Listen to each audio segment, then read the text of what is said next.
Hi, my name's Anouska de Georgiou, and welcome to the Empowered Exchange podcast.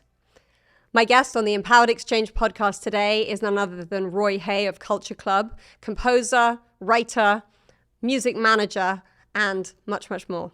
Hi, Roy. Hi, Anouska. How are you, darling? I'm well, love. Thank you. Good. I'm so happy to see you. Oh, it's very nice to be here. Yeah. And I was thinking earlier when you arrived of when I first met you and how, we connected through Sobriety initially and have watched your journey over probably almost 20 years since I met you. 17, I think. Yeah. Right. Yeah. And just, this podcast was started to help people understand how they can overcome adversity, overcome difficulty, challenges, and still become successful. So as one of my friends and people that I've known for a long time who's had challenges and overcome a lot, I really was excited to have you on here and talk a bit about your journey. Sure. Sounds good. Yeah. And so we were discussing earlier that you were sort of one of the founding members, but you were the last member to join Culture Club. I was the last member to join. Yeah, I think the guy before me, they couldn't quite get the sound that was in the other guy's heads. So, right. And then when I met George, we started writing songs in this little bedsit in Goode Street, and it was challenging. But my earliest memories of George was just obviously I'd seen him around town. He was always really a face, right, of course. Yeah. But just had this amazing voice. Whose bedsit was it? He living in this. Right. Yeah. I mean, it was nasty. Yeah. Yeah. And no, but from small acorns, right?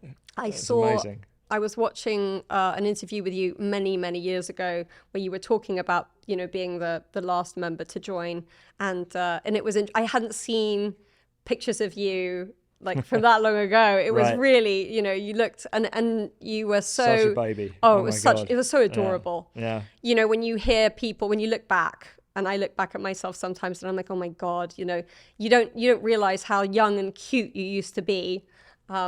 What a waste youth is on the youth, right? Exactly. But so when you joined the band, how old were you? 20. Okay. Yeah, wow. 20. And by the time, it wasn't a very long journey. It was only probably a year before Do You Really Want to Hurt Me broke, and my sort of life blew up in such a crazy way. Yeah. But it was just an amazing, fun journey. Yeah. It really was incredible times, and obviously it had affected my life in every possible way. Yeah. I mean, it certainly was an anthem of my youth, and just across the board, I don't know anyone that I know who I've ever known in any country who hasn't heard that song. Yeah. No, and I mean, I didn't think we would still be here 40 years later, almost playing. It's over 40 years actually. It's really funny when you look back 40 years. Back in the day when we started, that would be the equivalent of us now, but back then being Glenn Miller. Right. Oh my God, that's insane. I know, isn't it? Right? Isn't that mad? Yeah. I had that thought recently, and I was like, oh my God, that's so funny. And still touring. And also, but the love for the music and the love for the band, and for the sort of disenfranchised people that took us on and followed us, and still do. It's quite amazing, and it's. You meet a lot of people in your life, and a lot of people have just really expressed how Culture Club affected their lives, and just seeing. I think my favourite phrase was, I think if you grew up with a Culture Club poster on your wall, if you were a teenager, maybe you're a slightly more rounded person, right? Just maybe a little more open. Yeah. You're looking at these mixed races and mixed sexual images, maybe that helped people, open up to bigotry or whatever. You know what I mean? Yeah, definitely. I mean, I think, between your journey through Sobriety and the band's journey through different challenges of different members, and also, as you say, the element of mixed race, bringing people together, sexuality, it really did cross so many boundaries and probably helped so many people. What's so great is it was so subliminal that we didn't even know we were doing it.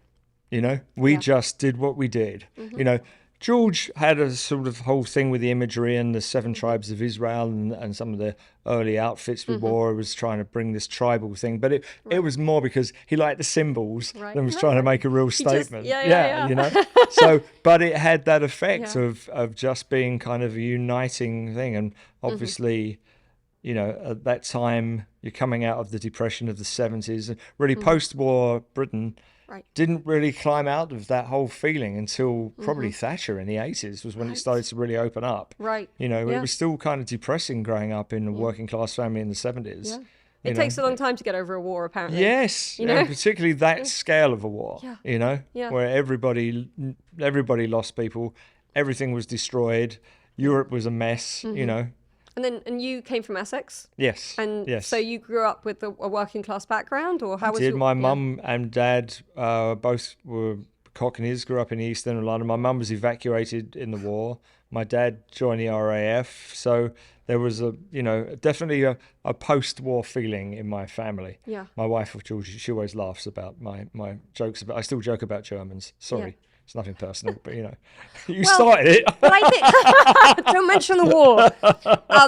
You know, I think it's a very English thing as well, is that we deflect through humor, and it's a coping mechanism that I think most English people have grown up with, and but I think it's because of when things are so tragic and so devastating, you have to bring humor to them. Yeah. Otherwise, it's just too much, right? Sure. You know, I think it's a very English thing, and so stiff upper lip as well. You know, you just keep calm and carry on. Yeah, you know. Yeah. I've become a little bit of a baby since I've been in America for 35 years. Well, especially in California, right? It's the funny thing when I remember when I first arrived, I would go to dinner with American friends like our attorney or something, and it'd say, "How's the food?" And I goes, "Well, you know, I'd get the waiter over here." My right, I'd be like so embarrassed, you know. And now 35 years later, I'm like, this duck's off, man. You know, take this back, you know. So when was the moment that you really felt like you'd made it? Like, I feel like everyone has that defining moment who's been very successful. Absolutely remember it very well. We were in the middle of a tour and we were playing clubs and we were watching Do You Really Want to Hurt Me after our Top of the Pops performance sort of leap up the charts. And I remember we woke up on a Tuesday morning, and that's when they would announce the charts, and we were all huddled around a little radio in a very sleazy hotel in Glasgow. And there used to be this little introduction. It would count down the chart, and then it would go, Britain's #1. Yeah. And the intro to Do You Really Want to Hurt Me? And I still get goosebumps when I think about that moment. You know, and we immediately changed hotels. Much better hotel. Yes, exactly. Yeah. And in fact, we had to rebook the whole tour because the tour was booked 6 months before, and we were this hip young band playing to 300 people in clubs. Yeah. And by the end of the tour, we were playing theatres, and the next tour we were playing arenas, and we've never looked back from that, really. Yeah. You know. And so where were you at with your sort of alcoholism and addiction at that point? I had no idea. Right. Was just enjoying it. Right. You know, I think I've learned enough about addiction and everything to think that if it's in you, it's in you, and it will probably come out unless you don't activate that, right? And I think being in a band maybe is an accelerated road to activating it because everything is available to you, and you can be a mess. I mean, most people hold it together in some capacity because they have to. Yes. Right? In a band, you're allowed to be a mess. Yeah. You know, and also, you know, it is a progressive disease. I don't know when I turned the corner, you know, but I know I did. Yeah. It wasn't for several years. It was, you know, what do we describe it as addiction? It's fun, right? Yeah. We don't start going, oh, I want to end up in an alleyway, right? We start going, oh, this is fun. You know, I'm Keith Richards. I'm going to hang out and, you know, go to the clubs in New York and, you know, so it's fun, right? Then a few problems start to happen, right? It becomes fun plus problems, right? And suddenly you find you're covering up because you missed something important in your life, or you let your family down, and then you start to feel bad, and then because of that you do it again, you know? And then it just becomes problems. If it really gets hold of you, there's no fun left. And that's when you reach out and get help. And if you're lucky, you can get sober at fun plus problems. But most people I know, it has to be all problems. Yeah, you know? Yeah, it takes what it takes, right? And what was the defining moment for you where you had that? Did you have that moment? Can you remember that moment when you were like, this has gotta stop, or this is gonna kill me? You know, I got sober first in mid-90s, and a lot of people were disappearing around me, and I didn't know where they're gone, you know. And then one day, a friend of mine said, "Oh, I don't party anymore. I'm sober." I'm like, "What's that?" You know, I sort of had a little flirtation with it in England in the past, but never really. So you should come with me to this meeting, and it was. I just immediately, from that first moment, I just related completely. I was like, "Oh my God, there's not something." I knew there wasn't. It wasn't really. I knew it wasn't like something fundamentally wrong in my soul. I knew it was a condition, but until you actually have that spiritual awakening and realize that moment, you know. Unfortunately, that wasn't it. I did have some further experimenting to do, but I was sober long enough the first time round to realize the man I could be, you know, the man that I could aspire to be. And I think, you know, one of my first sponsors said to me, he said, every day you have these decisions, and in sobriety you make these decisions based on, does that take you closer to the man you want to be, or does it take you further away? And if you're really honest with yourself, you know the answer every time. You really do. That's quite powerful, what you said, with getting that sort of glimmer of hope of the man that you could be. I think, you know, remembering my own experience getting sober, I think there was such a hopelessness and such a powerlessness. And then realizing for a moment that there could be another way to get to where I wanted to be, that I almost didn't dare think I could ever be that person, you know? And listen, you never know. You never know when you're affecting somebody just by being in life as a sober person. You know, there might be someone that's listening to you. It could be in a room. It could just be at dinner. It could be anywhere. It could be someone listening to this podcast that suddenly hears something like that. Absolutely. You know, and it's walking the walk, you know, and I've learned a lot about not creating any more damage, you know, and slowly healing stuff. Obviously we do our steps, we take care of so we can walk the walk, but then staying in that so that you're not damaging people, and in fact you're having the opposite effect. I mean, my first time around, I found myself, I was working with Hans Zimmer, and it was amazing place, Media Ventures, back in the day, a bunch of different composers, and it was a real hub of creativity. It was amazing. And somehow, you know, this sort of useless drunk had become like the composer counselor. You know, people would come in my room for counsel, and I was like, what the hell's going on here? People are coming in and, you know, talking to me about their problems, and I'm like, not about music, you know. It was a really odd experience. It's so wild, isn't it? Yeah, like when it people is. suddenly come to you, and no one would have trusted me or wanted anything from me ever. Exactly. Right? Yeah, exactly. Yeah. And then, you know, you'll sort of become this person. You're like, oh, and that helps. That builds your esteem, and that takes you, like I say, close to the person that you want to be. Yeah.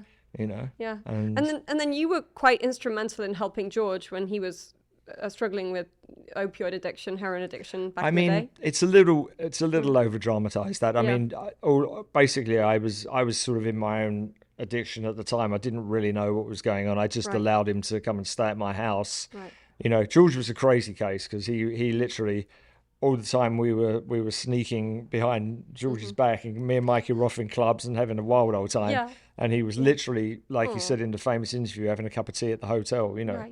Right. And then suddenly I got this call from Jamaica, oh, George is on heroin. I'm like, what? I've never even known him smoke a joint. Right. You know, it was madness, you know. But that is how addiction works, isn't it? Well, no, it isn't normally, is it? No, it is. There's normally a sort be. of gentle curve. You know, George went from that to that, which is quite him, actually. You know, I think, well, that's true. But I think it's interesting because there are different types of addict. And there are those people who are binge addicts. There are those people who are slow burn, kind of, you know, the diehard alcoholics who only drink. And then the people who are more, you know, into different types of drugs. And I feel as though, as you said earlier, once that's ignited in somebody, it's hard to reverse. And boy, did that take me a long time to learn that. You know, I would think, all right, I call it I see it with so many of my friends who haven't quite got this, and they don't associate that first drink with the insanity that they end up in days later. You know, they don't understand why that first glass of wine leads them to looking for their phone in the bushes 3 days later. You know, it's crazy how the cognitive dissonance there is between. I can have a glass of wine. Yeah. And you know, I could probably have a glass of wine now. Yeah. I might get away with it for the next year. I could probably join you. Right? But I know eventually I'm going to have 2. Yeah. And then I'm going to have 4. Yeah. And then I'm going to be looking for other things. Yeah. And then Georgie's going to leave me.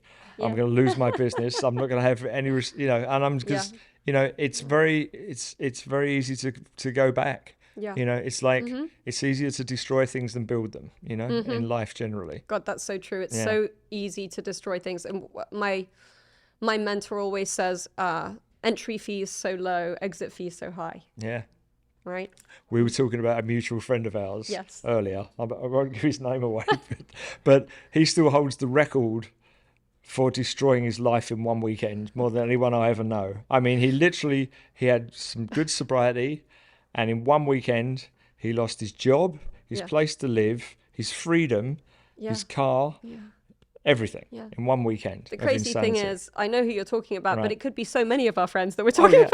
Yeah, that's true. That's true, yeah. But he holds the record. Yeah. You know who you are. For sure. Fortunately, he's doing very well now, and I love him dearly. Good. Yes. Good. Yeah.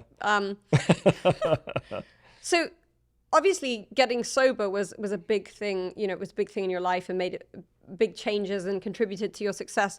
Do you think, is that the hardest thing, the hardest challenge that you faced? I mean, I don't necessarily look at it as a challenge.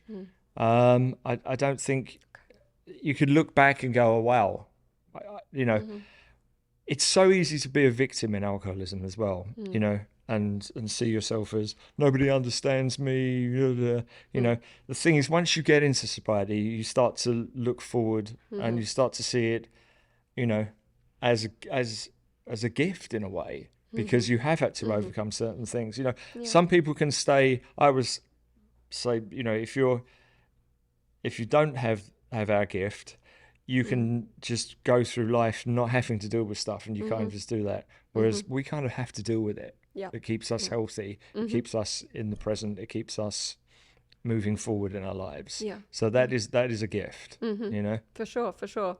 Yeah, I think, you know, looking back, I've walked through a lot of stuff. I walked through a lot of stuff drunk and addicted, and it helped me cope with things. And then having the opportunity, as you call it, to walk through things sober and really have the experience of experiencing pain, experiencing joy without any kind of mind-altering substance is such a privilege. It really is. No, it really is. And you know, I use my grandson as an example because I got sober when he was 1. And I have this incredible relationship with him because I've been sober and just, if nothing else, I've just been there for him, you know, and he knows that. Yeah. And he knows he can pick up the phone to me. You know, I'm so proud of him. He's going to Stanford in September, which is amazing. I mean, that's huge. Right? It's huge. It's huge. You know? And, you know, through Georgie and myself and the in-laws, he's had a challenging life. You know, he lost his father through our disease, you know, and it's been the village, you know, of which me and Georgie have been part of the village, and it's been an incredible journey for him, you know. Yeah. But that's if there's a gift from sobriety, you know, he's like top of the list, right up there with Georgie. You know? Yeah. Like, well, I know Georgie, I know your incredible wife, and I know how lucky you are. Yeah, so. Batting out of my league. Yeah. And may you always say that, you know, because I feel like that's one of the keys to great relationships is both parties putting the unit first and looking at how they can be of service, which is very much part of our program. Yeah. You know? No, it is. I mean, we've had 2 arguments in our life. Right. One was when the airline lost my luggage and we're getting off a 16-hour flight. The other one was when we were moving house. Right. So if they're the only fights you have, you're doing pretty well in life. You're doing pretty well, yeah. Yeah. So many people that I meet, whether they're clients or just people that I come across, they have those things, if they're addicts, they're like, I couldn't possibly stay sober through this. You know, is there something that you struggled to stay sober through? I don't think there necessarily is. I mean, I've had some challenges and I've had some some difficult times. I've had some great times. I've had some absolute, complete spiritual, amazing moments in sobriety where I've been so present. It's been scary. I remember when David Bowie died. I went back to my youth and started playing his songs again on the piano, and I started playing Life on Mars, and I got emotional. And then it just so happened, like a month later, we were playing the Hollywood Bowl, and I had this idea of let's play Life on Mars with the orchestra. We had the LA Philharmonic, and I just remember sitting there in sobriety, just playing the piano with the LA Philharmonic performing Life on Mars at the Hollywood Bowl, and I was like, and I was so present, and it was so amazing. I can still feel the energy from that moment, you know, and I'd never had that moment when we were the biggest band in the world, you know, because it was so mad, and I was so young, and it was all about what we're doing after the show, and you know, it's the madness of being in a band when you're young, you know. So to have that experience when I'm sober and older, and really being present for it was like nothing else. Oh, and didn't you get a tattoo as well with the writing on? I did. Right? I've got my Bowie tattoo here. Okay. Yeah. With Bowie writing? With his Bowie alphabet. Okay. Yeah. He, of course, only David Bowie would have his own alphabet, right? Yeah. And my daughter, but just those two. Right. It's the Black Star. Yeah. From the album Black Star, you know, where he knew he was dying and did that record, which is incredible.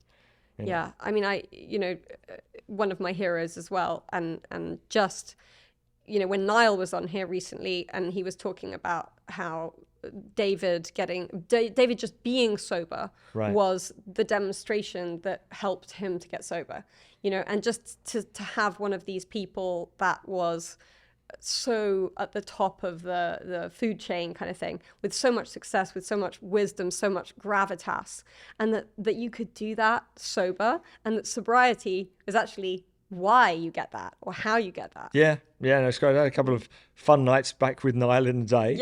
You know, and it's so lovely to bump into people in sobriety again, and it's like, oh, wow, you know, it's amazing. Yeah. So what's happening now for you with your career, for Culture Club? Culture Club just keeps going, man. We're something. I mean, I love those guys. We're in Jamaica. We're making a reggae album. We've just done a great new version of Do You Really Want to Hurt Me featuring Sia. Wow. Who's going to be coming out, and it's really, really fantastic. We're doing a tour. We just booked a tour for the spring, like late winter, spring next year in America. We did the most amazing UK arena tour last year in December with Tony Hadley.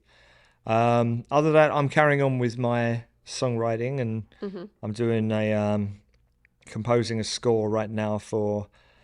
It's sort of a project that just dropped in my lap, and it's like about the very famous soccer player from. He was the first sort of marquee black player in England. And he just happened to play for West Ham, which is my team. Wow. Yeah. So it's yet again a gift of sobriety, man. I've just been, you know, get to work, sit there and look at West Ham footage, composing music. Could be worse. Right? Could be worse. And then out of nowhere, this friend of mine just kept harassing me. You've got to listen to this kid. You've got to listen to this kid. And eventually I listened to him, and this Carl Nick Salino, and just an incredible talent from Newcastle. And I flew him out, and we started writing and doing some things together, and he asked me to manage him. So now I'm into management. Amazing. So, and I'm putting together a big showcase for him in London. Then George met him. Yeah. George loved him, so I've been writing together with George with him, and it's really got the old juices going again. I can't tell you, it's quite exciting. How exciting! Yeah, no, music's a funny thing, man. You can get a bit sort of, I listen to the radio, and I'm like, I don't know, that doesn't do. And then suddenly something comes, you know. Yeah, it's very, very interesting. We're doing a soul record, basically. Northern Soul. There is a bit of Northern Soul. In fact, I'm doing the end title to the Clyde Best documentary is a Northern Soul record featuring this kid, because it's of that era. You know, this player was in the late 60s, 70s. But he's such an amazing soul singer, and he's this little white kid from Newcastle. You know, with this sort of, you know, I mean, he's not Teddy Pendergrass, but he's got that vibe. You know, what's it like having been the artist and then to sort of step back and try and manage someone else's career? What's that experience like? Well, what's interesting, I've had a few managers along the way, and I've sort of particularly recently, I've watched PK managing George. Learned a lot from that. Before that, I was managed by Peter Katzis and this guy Steven Steinberg. And there is a very nurturing part of management, and PK's been very nurturing with George, and he's been very so. I wasn't sure I was ready for that until I started doing it, and then I thought, oh, so it's like parenting. Then you don't well, think you know what? Ready? It's a bit of hand holding, and artists do need it to a certain extent, you know. Yeah. And I describe PK as the manager who needs managing. I'm also the manager who needs managing, but I have a manager, so it's okay. Right. You know. Yeah. So I think one of the things you learn in sobriety is you don't have to be everything. Right. Right. Yeah. And showing up's half the battle. Yeah. And if you don't know something, odds are there's somebody. You know, what do we do if we, in sobriety, we come up against a situation? There's always somebody there who's been there before you. Somebody who, a newcomer at a meeting the other day, explained exactly the situation I was in when I got sober with my wife. Yeah. Which is basically I had made it so bad that my sponsor said, go back and fix it. Right. And then if it works out, it works out. And if it doesn't, at least you know you went back to try and fix it. You know? Yeah. And this kid was in exactly the same situation. Yeah. And I said, I'm not telling you what to do. I'm just telling you what I did. Yeah. And I stayed sober. That's all I'm saying. Yeah, that's amazing. Right? So that's what we do, right? It is. It is. And there are people that I've met who I thought could never recover, and they were so far gone, and yet it worked on them. There's probably people watching this that say, "Oh my God, he got sober. I wonder what happened to him." Without a doubt. And in our friend group, there's a few people who are just, it's incredible the lives they've built for themselves. Well, what's incredible is it's amazing that so many people that we both know, mutual friends, have recovered, and then that so many of them didn't make it. They didn't.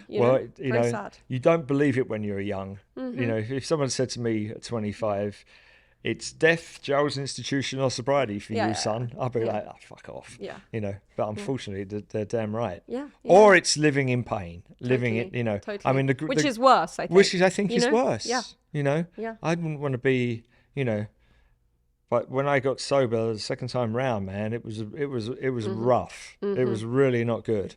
I was out there pretty much on the streets with a bunch of really crazy people. Yeah.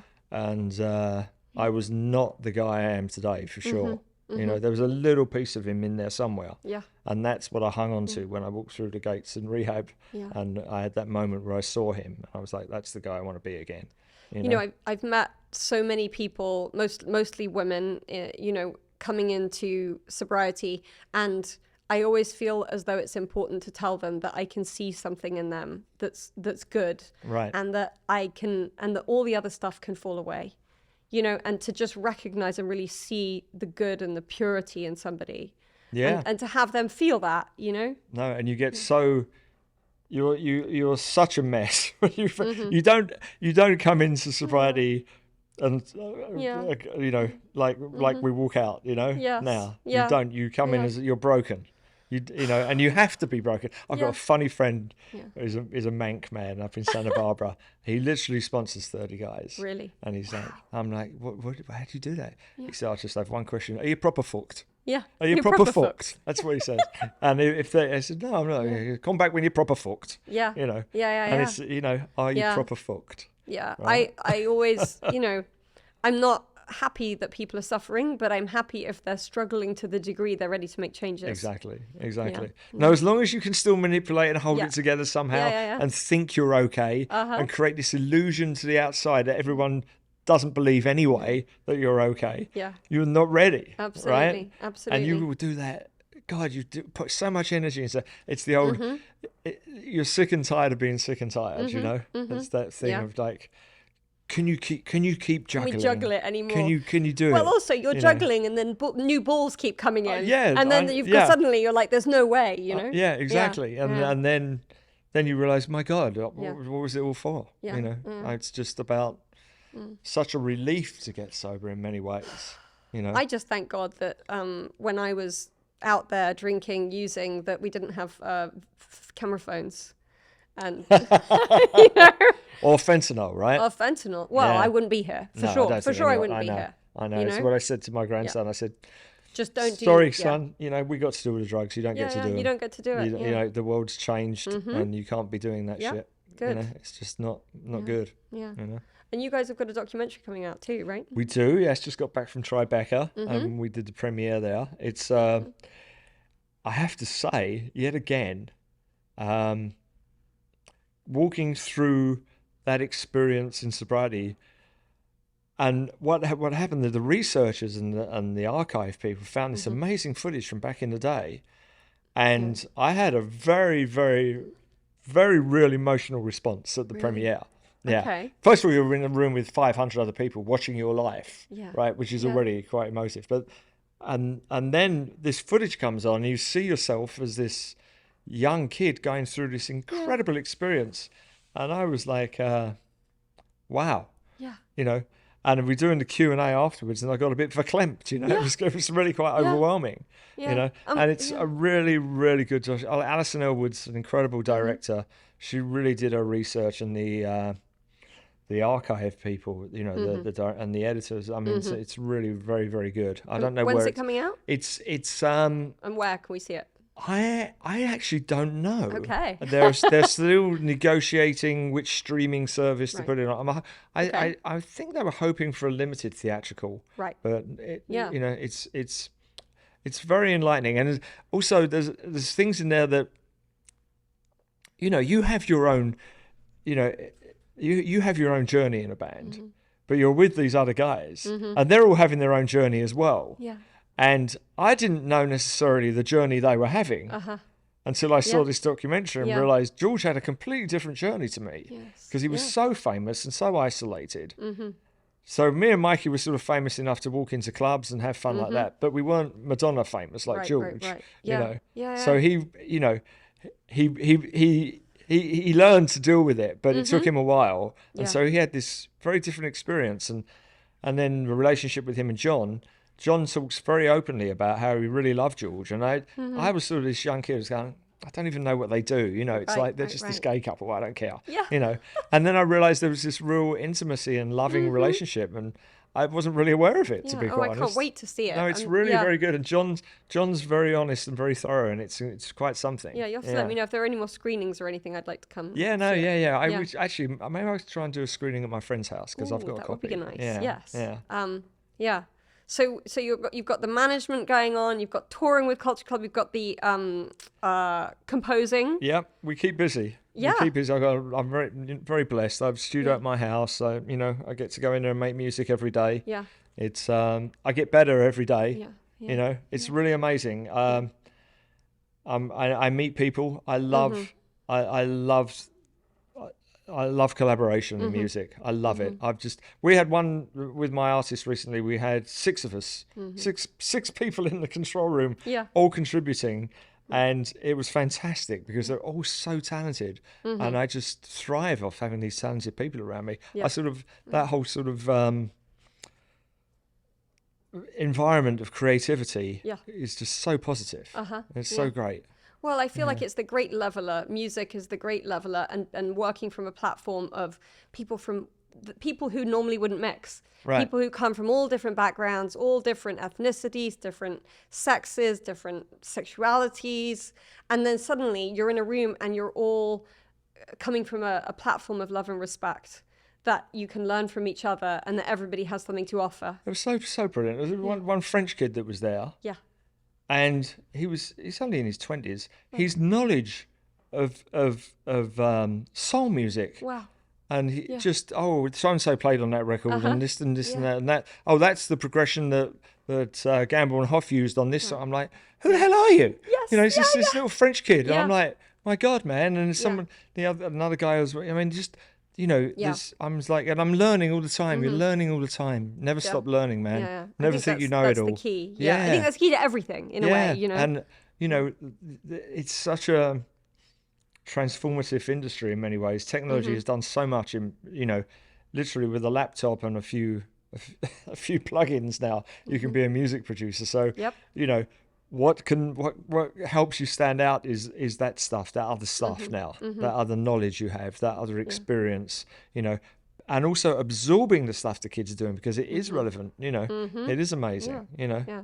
And your studio's here in California. You've been living in California for a long time now. 36 years. 36 years, yeah. wow. I love California. Yeah, I love California too. I don't know if I'm a fan of the States anymore, but, you know, we're getting into some strange times. We are getting into some strange times, and I don't know how it happened, really. I mean, it was the same in the UK. Yeah. You know, we had the Brexit thing, and I think there's been a lot of social media's had a big influence on lives that nobody really saw coming. Right. You know, the influence of this. Yes. You know, everybody loves it, and it's great. It's sped up our lives so much. Remember, you know, we grew up in the land. I know. You know, you wanted to get something done. It was, you know, send a fax, right? Send Remember? a fax. You know, you call a travel agent to book a ticket. I mean, if you tell a young person today about faxes, I'm sure they would think there's no way that could be. But I mean, before faxes, you get well, no, yes, when I was a kid, there was just, you know, telegrams, right? There were telegrams and letters, and a pigeon. Yeah, you could send a pigeon. The fucking pigeon. Everything's so fast and so instant, and you know, it's got so crazy. It's got so crazy, and I don't. You know what? I don't think Trump is who we think he is, and I don't think he is an evil tyrant. I just think he's playing that role because that gives him what he wants to get out of where he is. You know, I really do, and I think it's you know. He's done very well living in an America that wasn't the America he's trying to create. So why would he really do that? You know, I think he's been influenced by a lot of people. I think there's a lot of stuff going on, and I think it's sad. I think it's sad that you know, the great things about America were the institutions, the foreign aid. That's what made America great. Yeah, the science. Right. You know, not. You know, the tolerance made America great. You know, the fact America would go in and you know, I mean, I think it's great he's trying to stop the war in Ukraine. That's what America used to do.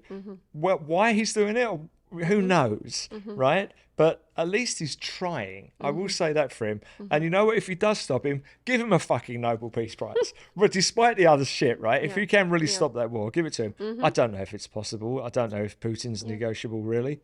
You know, I don't really, you know, we talked about this a little bit, but, you know, my thing is I like to be well informed. I like I listen to Fareed Zakaria. I watch Chris Como because he tries to bring two sides together. You know, I watch Shmakonish is his name on CNN. You know, I try not to get, every now and then I'll switch over and, you know, Fox is unwatchable because it's not news. It's just, well, I think much of it is not news as we knew it. They admit they're not a news channel. In England, do you remember when we grew up and the newscasters, that they weren't allowed to express any emotion or take any position. Right. And it was really, it was very boring to watch the news because they were absolutely emotionless. Yeah. My sister-in-law was a Sue Carpenter was a. Okay. She used to read the news on the BBC. Yeah, I remember Sue Carpenter, And, you know, they were absolutely conditioned. And then I came to America and I was like, oh, wow, it seems like this person reading the news has an opinion about the news. And, you know, this whole thing they do now, that it's cable news, and they always have these panels, don't they? They always have panels. Yep. You know, this expert, that expert, right? It's always the panels. And they're giving... They feed them the opinions they want back. It happens on CNN, MSNBC, Fox. But that's the internet too. But the internet gives you the opinion back that you've fed into it. Right, exactly. So this is why, as you say, it's so important to watch stuff. Like I will follow Trump, and then I'll follow Bernie Sanders, and then I'll follow all these different people because I know how the algorithm, well, I don't know how it works. I know that it works. There was something they agreed on recently, wasn't there? It was so funny. Yeah. I can't remember what it was now. It was like... It's the only time that'll ever happen, I think. Yes. But it was very funny. But, you know, I've got some friends in politics. I'm not going to give their names, and they're quite high up, you know, governors and at that level. And he tells me it's nothing like that. He tells me that they talk to each other all the time. They all still go to dinner. They just, you know... Bernie goes to dinner with Trump? No, not with Trump. I doubt that. But you know, governors and people, you know... Yes. It's not... They're like lawyers. It's not Marjorie Taylor Greene. But I mean, you saw her and AOC... Absolutely. In the talking recently. Yes. You know, so, you know... Is it a game that we're just addicted to? Is that the thing on Showtime, the greatest show on earth? It is. Is it a bit of that? It kind of is. I think it is. And then I think sometimes there gets a point where it's like we were talking earlier, like in our lives with lots of tragedy and lots of challenges and lots of sort of people dying, you have to be able to joke about things. And I think it's a bit like, lawyers, they'll fight against each other, then they all go and have a drink after. And I think that's what politics is like too. And then I think there sometimes is one issue that really is like, no, this is really serious. And I think one of that issue right now is Gaza and Israel and Palestine. And that issue does seem to be one of those kind of like draw a line in the sand and people are taking a stand on it. It's an impossible situation. I mean, we live in Los Angeles, right? Yeah. Imagine if Orange County wanted to kill us.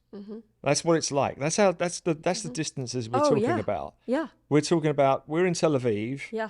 And Orange County is Gaza. They're sending fucking missiles to us every day trying to kill us. Not the people, but the people who've taken it over. What would Los Angeles do? But they're also killing all the people at the same time. Why are they doing it is another matter. But that is a reality for an Israeli on a daily basis, right? It's insanity. And for a Palestinian. And for a Palestinian. Right. Right? So the only way to deal with it is... this is not the way to deal with it. This is definitely not the way to deal with it. But what's incredible is the effect that this has had on the Iranian proxies. And that does clear a way to peace. Yeah. Whether that will happen or not, I'm not sure. But why you have real evil on both sides, I mean, I've watched Netanyahu over the last 25 years. I've watched his career from foreign minister, then take power, and then, who knows October 7th, who really knows? Yes. Well, I think we're learning more and more, and it's also what is reliable information and what isn't, and which comes back to the internet and how do we believe things, right? But I think sometimes you have to start from a place where it's maybe we don't and coming from program, we don't always know what to do, but sometimes we know what not to do, and what we don't do is kill 20,000 children. No, we don't bomb hospitals. We don't wipe out journalists. We don't go in. Right. I mean, it's destroyed, man. Yes, destroyed. It's destroyed. Yeah. And so people, like Bono came out recently, right? And it was and Madonna and people who had previously, even though Bono has taken a political stance on almost every humanitarian crisis, has come out and said something, and it's taken him a while to come out and say something, and finally he's come out and said, oh, actually, not so great. And Madonna too, who I think called the Pope. Oh, okay. Which was her contribution. They're both from Detroit, right? It's Chicago, right? Yeah, she's like, my name's Madonna. I'm going to call the Pope. And, my thing is like the whole Catholic. That's where the Madonna whore thing comes, and I'm going to call the Pope, and he's going to be like, Popey. Hey, God, stop this. This is crazy. Right. But I think on a serious note, you do have to start sometimes with what are the behaviors that are not okay, and then you look at, well, how do we build a constructive path to peace? Yeah, for sure. Then again, you have to look at history, and like we were talking about earlier, growing up in post-war Britain, it was, Europe has never had a peace like this. We've been at peace for longer than until Ukraine. 70 years. Yeah. And in fact, maybe we've been at peace too long because we've forgotten. This is what happened. People forget. What it's like. They do. What it's like forget. To be hungry, to really be hungry, right? To really be under threat. And I think that's why. And when there was the Live Aid thing, right? And we all would see starving children on the news in England, certainly. Right. And even then it became one of those things. You'd see them and you think, oh, it's a shame. Let me just turn that over because that's kind of, I don't really want to look at it. And then people in the music business came together and decided they had to take a stand, and they had to unify and use the platform of music and the platforms that they'd been given with their celebrity to be able to speak out about something being not okay. Yeah, no. I mean, and Stig and Peter Gabriel have been doing, their thing for a long time, and people, it's so hard, but look, nothing. There may have been some sort of temporary halt through Live Aid, in the starvation and everything, but there's still starvation in Somalia. There's still war in Somalia. There is, but the question is, it's the story of the starfish. The story when the guy walks down and he sees that, thousands of starfish as far as he can see on the beach have been washed up, and they're all going to die. And he's with his friend, he picks up a starfish, and the guy's like, what are you doing? That can't possibly make a difference. And he says, but it makes a difference to this starfish. Right. Yeah. And so if we can't fix the entire problem, does it mean we do nothing? No, it doesn't. No, it definitely doesn't. And but this is the important stuff government should be doing. They shouldn't be trying to, worry about woke shit and stay out of people's lives, man. Let people get on with their lives. Who cares if someone wants to be gender fluid? Does it really matter? Right. Who cares if there's a gender neutral bathroom? Right. Does it really affect your life that much? Yeah. Okay, so they took it a bit far with the sports thing, Right. Right, pull it back a bit there. Okay. Or have them, do it on a certain level, whatever. It can be figured out. Just be reasonable. Don't make it your political chant. Right. Right. You're knowing it's going to rile up your base. It's not necessary on either side. Yes. On either absolutely. side. Absolutely. You have to, it's pick your battle situation. And why are there isn't it? sides? Yeah. We're all fucking, Western Americans or whatever, We're living in the West. We understand our way our economic system works. We've bought into it. We're here. We all want to get along. Pay your taxes. Yep. Everybody pay their fair share as well. It's got out of hand. Exactly. I mean, the older I get, the more I realize I used to want to control other people, and I had the illusion of control, and I would try and interfere in other people's lives and get them to do what I wanted to do, what I wanted them to do. And at the end of the day, whether that's people I know or people I don't know, just focus on yourself. Yeah. Take the atonement for yourself. Listen, share your experience in a way that does not seem like you're judging. Yeah. Right? Yeah. That's what we do. Yeah. And if people want to, we've been through a lot, both of us, right? We know, we've learned some things along the way. Hopefully. We're and we're still learning. That's the great thing. Yeah. I can still, walk into a meeting tonight and learn stuff, just from somebody who's just walked in the door as well, learn more stuff from newcomers actually in a way. Absolutely. Because it's the way they overcome the adversity and what they're going through. Yeah. Well, Roy, you're a lovely man. And since I met you, I've always seen you be kind, not just to me, to everyone. And it is, I think, harder to maintain that or develop that when you've had a lot of success, when you've had a lot of yes people giving you the answer that you want. And, I really appreciate that. I really recognize it. Thank you, darling. I appreciate that too. Well, you know what they say, you don't learn anything on the way up. You learn your lessons on the way in adversity, right? That's when you really learn your lessons.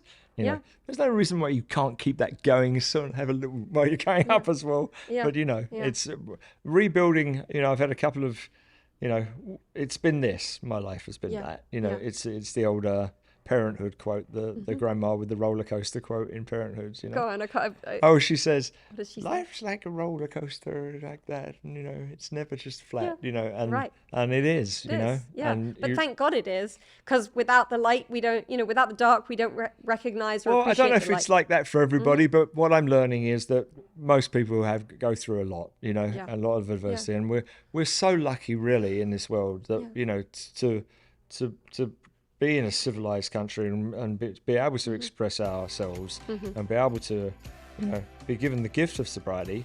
Some places it's not even available. Absolutely, absolutely. We're very lucky, and thank you for being here. Yeah. Thank you for being an example of a Rock sober on, man. Empowered. The Empowered Exchange. Let's go, baby. All right, Thanks, Thank you. Roy. Cheers. Thanks.